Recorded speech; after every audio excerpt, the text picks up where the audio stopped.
उस पर जो इल्ज़ाम था। तो ऐसे इल्ज़ाम के ऊपर जब आप किसी के निकाह में हो और ऐसा इल्ज़ाम आप पे आ जाए तो फिर आपके लिए जो शरीयत का हुक्म है वो यही है कि इसको संसार कर दिया जाए जी। ठीक है। जब ये हुक्म जब उस पर ये इल्ज़ाम साबित हो गया, बिल्कुल ऐन ही साबित हो गया और उसके गवाह भी आ गए, तो फिर हज़रत उमर फ़ारूक रज़ी अल्लाह ताला अन्हो ने कहा कि इसको संसार कर दिया जाए, यानी फैसला सुनाता कि संसार कर दिया जाए, संसार कर दिया जाए। इसी यानी कि असना में हज़रत अली जो थे वो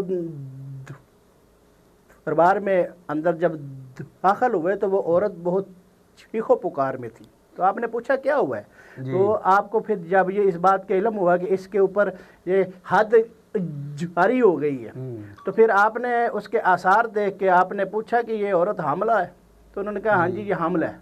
तो आपने कहा अभी इस पे ये हद नहीं होगी कायम, जब यानी कि आके कि इस बच्चे का जो ये बच्चा है इसके पेट में ये पैदा हो जाए, ठीक है, जब तक जन्म ले ले, और उसके बाद इस हद को इसके ऊपर निफाज हो जाएगा इस हद का। तो जब हज़रत उमर फ़ारूक रज़ी अल्लाह ताला अन्हो ने ये बात सुनी तो आपने कहा कि अली अगर आज आप ना होते तो आज उमर हलाक हो जाता, क्योंकि मुझसे एक जान का कत्ल हो जाना था। हाँ, ज़ाहिर है जब उनको सज़ा दी गई है, सज़ा के मीनवाइल अगर वो बच्चा जो हुआ वो जिसको सज़ा वो मर जाते तो बच्चा कोई कसूर नहीं था ना, बच्चे का तो कोई कसूर नहीं था। इसी तरह एक और वाक़या भी है कि एक औरत जो थी ना, एक यानी कि औरत आई आपके पास और आपने हज़रत उमर फ़ारूक रज़ी अल्लाह ताला अन्हो से ये बात कही कि ये जो आदमी है, ये जो लड़का है, ये मुझे खामखा में माँ कह रहा है, माँ कह रहा है मुझे, माँ कह रहा है, हालांकि मैं इसकी माँ नहीं हूँ। तो वो अपने साथ 40 गवाह भी लेके आई, जिसमें से 2 उसके भाई थे और 38 और आदमी थे। जब आपने कहा कि जब ये 40 आदमी गवाही दे रहे हैं कि तुम इसके बेटे नहीं हो, जी जी, तो लिहाजा आपने फैसला किया कि इसने इस औरत पे इल्ज़ाम लगाया है जी, तो इसको कैद कर दिया जाए।